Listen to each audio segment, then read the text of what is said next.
Hey, what's going on, guys? This is the Short Sports Show. I'm your host, Daniel Short. Today is Friday, February 14th, 2014, which is also Valentines Day. Yay, yay, claps. I don't have a sound effect to do that. One quick thing. I am now in my studio. It is nice. I'm getting it set up. I'm adding things around, adding some Charger posters, some TCU stuff, just all my sports stuff. I'm going to add my jerseys, my hats, my everything. I got to add that in here. But one thing I do have to add is probably soundproof this type room. So hopefully there's not a huge echo in here. Actually, I'm going to turn this thing down just a tad bit just to make sure nothing comes up. But anyways, this is one, I couldn't think of anything catchy to say for Valentine's Day. A loving episode. Okay, I'm going to stop there.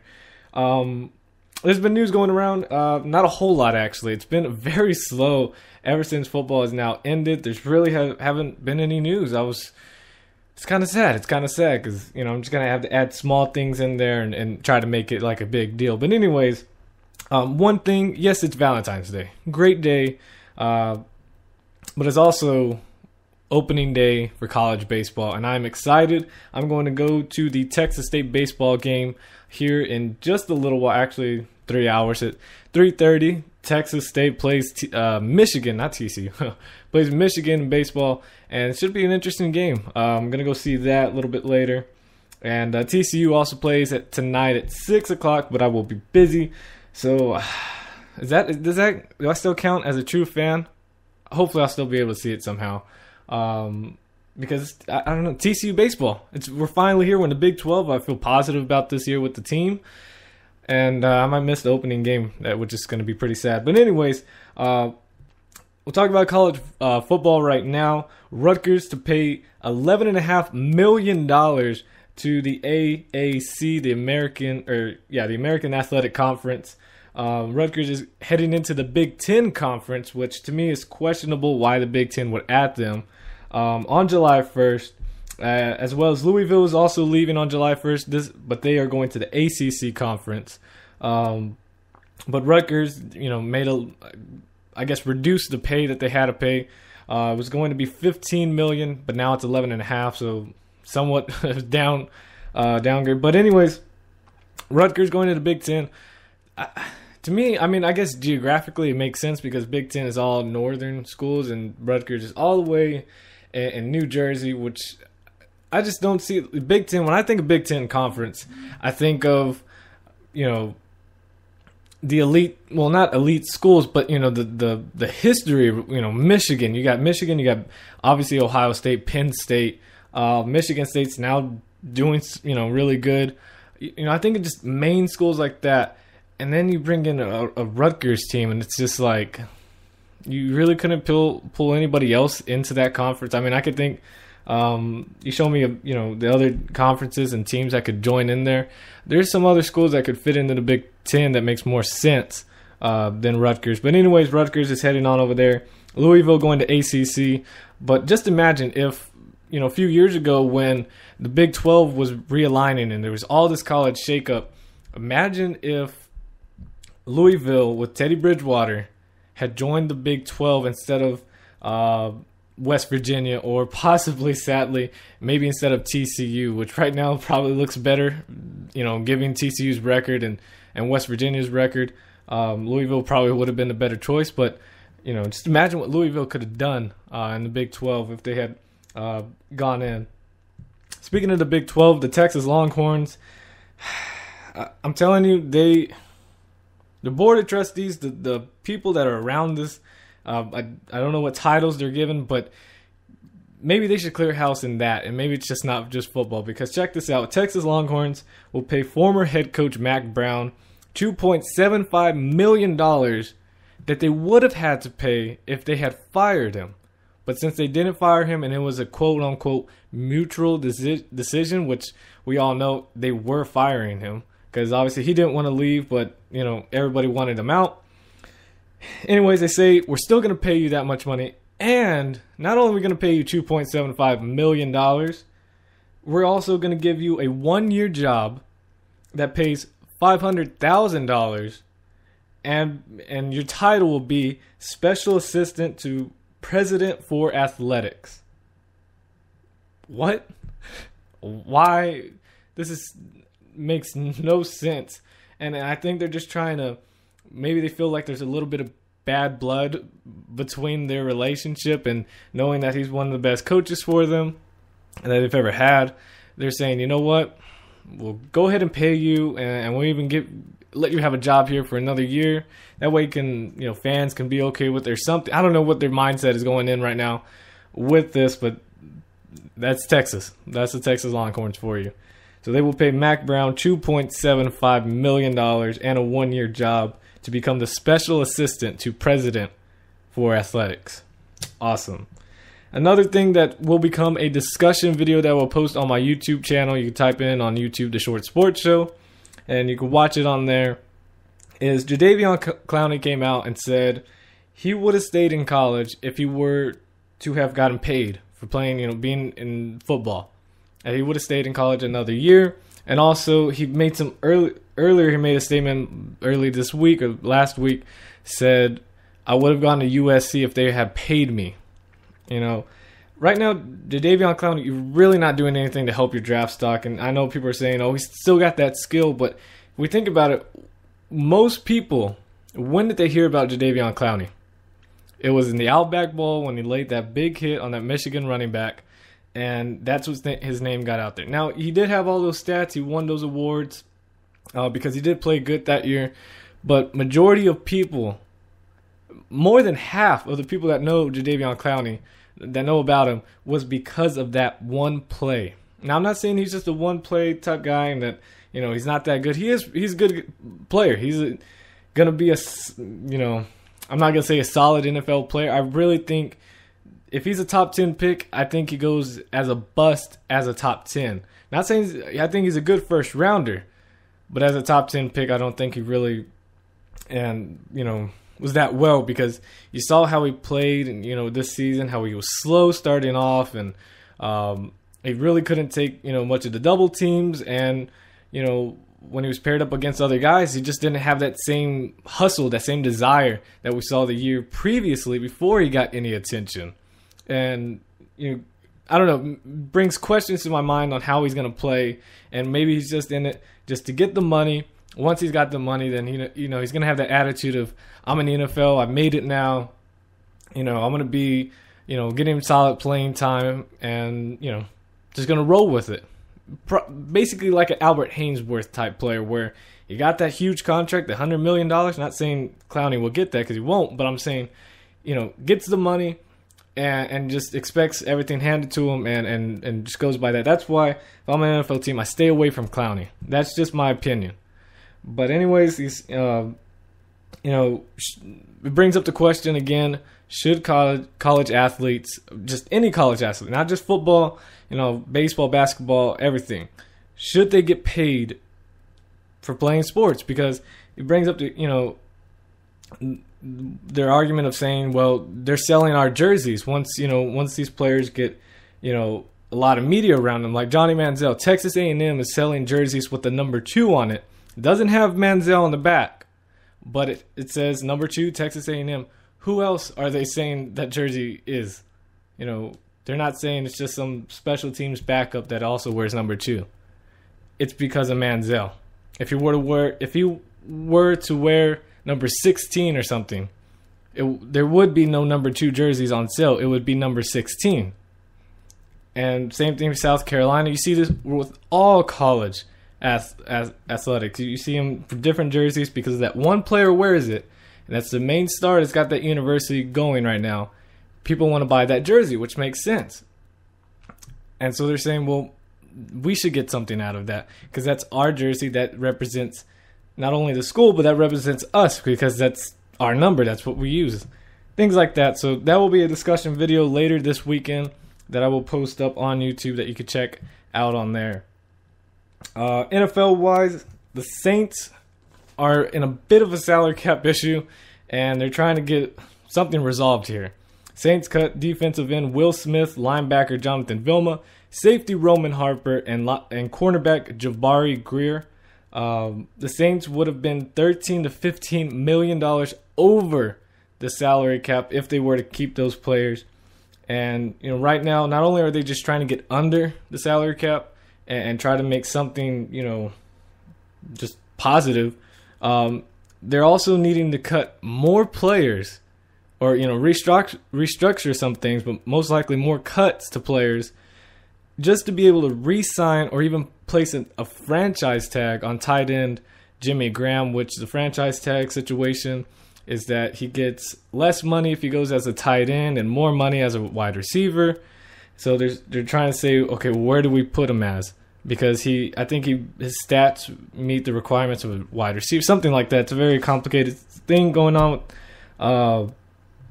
But Saints are in a pretty bad situation because I believe they're still, I think even right now, they're still just a little bit over the salary cap requirements, I think. And I think they have until March 1st to get it, under.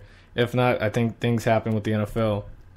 Other cuts: Lions wide receiver Nate Burleson and safety Luis Delmas were also cut. Burleson was the wide receiver who missed 7 games this year because he crashed his car while trying to save his pizza that was in a box sliding out of the passenger side.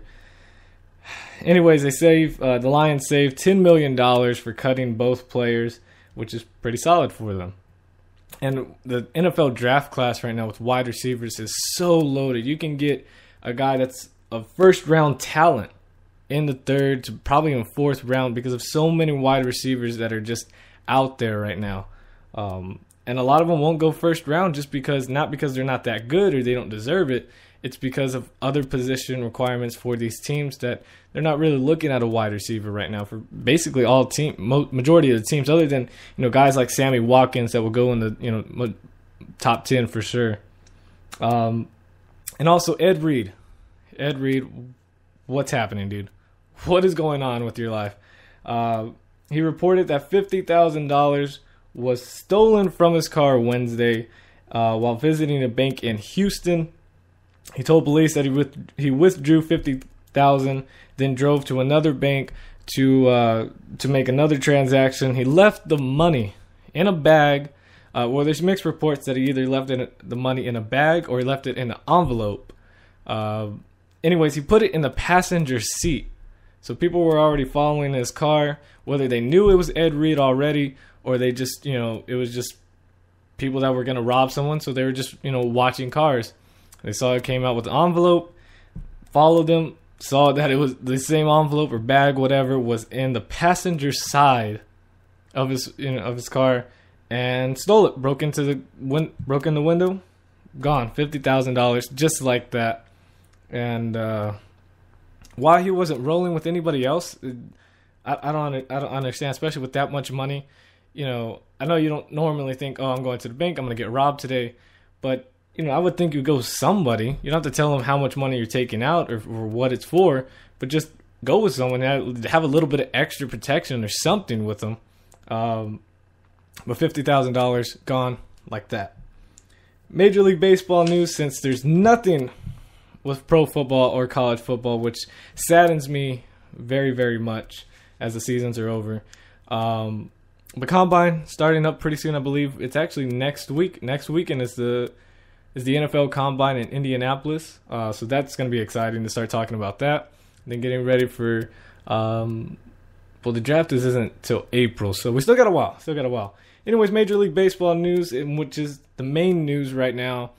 Well, actually, it's been a few days, but I only do my shows Mondays and Fridays, so I'm kind of late on this. But anyways, New York Yankees shortstop Derek Jeter is going to retire from baseball after the 2014 season, which is this year.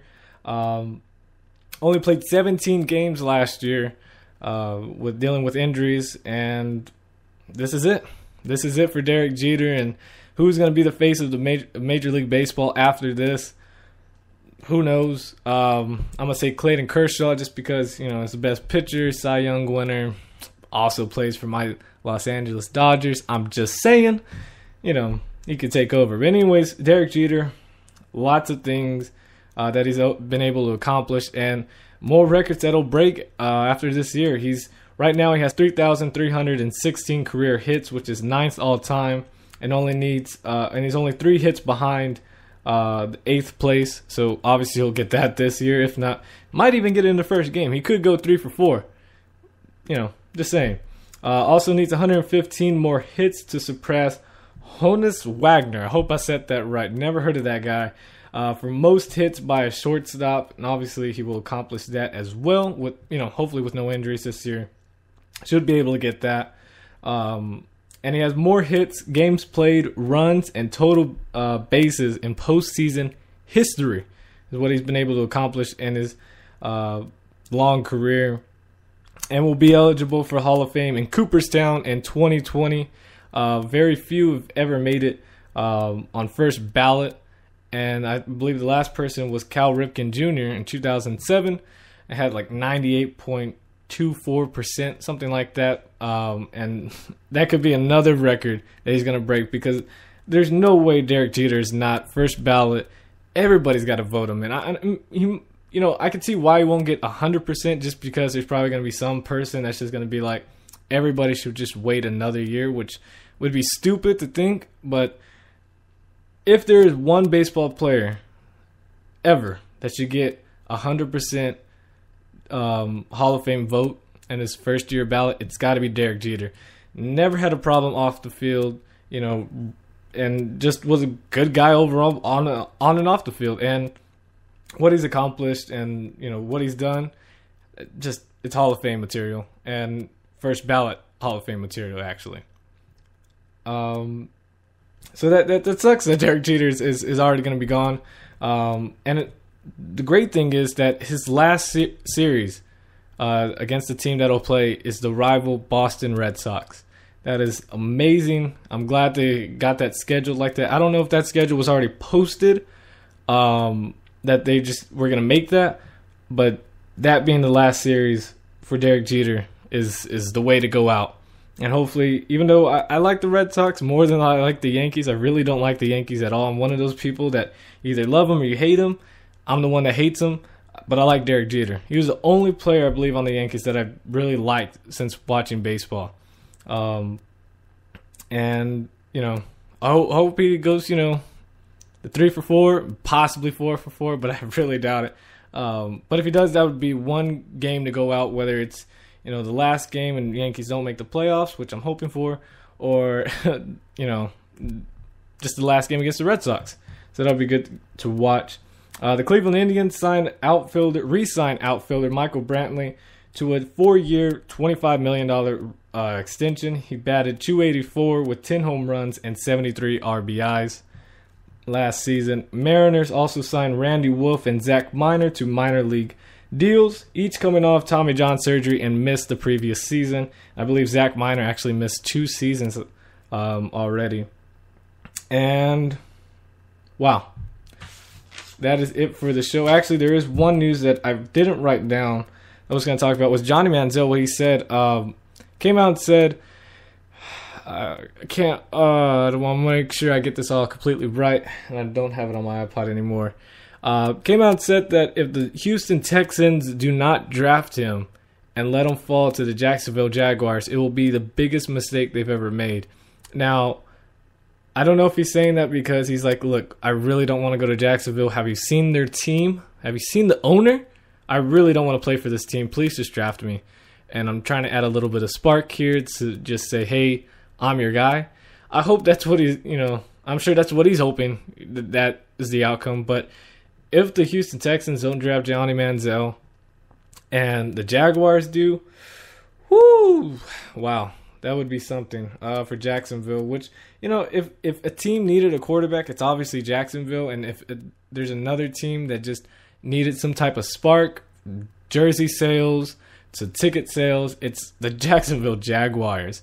And you got to hope that, maybe Manziel does go there. Not saying sadly he probably won't be able to do anything, but that would be a way for Jacksonville. And I bet the NFL is hoping that Manziel or possibly Clowney goes to Jacksonville and just, is able to bring some type of spark back to Jacksonville. for the Jaguars, because apparently they don't want to sign Tebow with, which I'm still hoping he still has a little bit of fight left in him. Tim Tebow, please come back. Actually, NFL, please let Tim Tebow back in, because we all need a little bit of Tebowing in our life. And I just wish the team would sign Tebow. I used to not like this guy, and now I've watched a few documentaries on him, and boom, next thing you know, I'm a Tebow fan, and I'm probably one of the latest Tebow fans right now. So, anyways, that is it for the show. I thought this would be longer. But really, when there's no news on college football, no news in the NFL, which is my forte. It's my home. It's football, and there's no news. There's how many more Sundays do we have left? We got 28 more Sundays left of no football, or is it 29? I believe after this Sunday we'll have 28 more Sundays without football, and then we are back. We are back with football. So I believe I'm going to go hibernate for this. Well, actually, no, I'm not going to hibernate. Springtime, somewhat. So hopefully we'll be able to see some college baseball. I just need football back. I need football back. We all need football. Anyways, guys, that's it for the show. I will be back Monday. Monday. Say 1 o'clock Central Time, again, back in Texas, the great state of Texas. And I will be at the Texas State baseball game if you want an autograph. Anybody in the Austin, San Antonio area, drive down to San Marcos. I will be there. And actually, I will wear my shirt. I will promote my show that I have. Yeah, anyways, okay. I don't know what I was doing there. Next Monday, I will have my show. And follow me on Twitter at @short_sports 24/7. Also, Facebook page. Become a fan on Facebook, The Short Sports Show. And iHeartRadio. If you're listening there, give it a heart. Since it's Valentine's Day, go ahead, even if you're not listening on iHeartRadio, go ahead and just click that heart button. Just right there, just, makes me feel happy and loved and warm, and I really don't know. But just go ahead and just give it a like on there. And also YouTube, if you're listening on YouTube, give it a like on there. Favorite, comment, all the other good stuff. And The Short Sports Show. Find me there. I will be back. Spreaker.com, iHeartRadio, YouTube, whatever you guys prefer. I am there. And I will see you guys Monday. I am out. God first. God bless.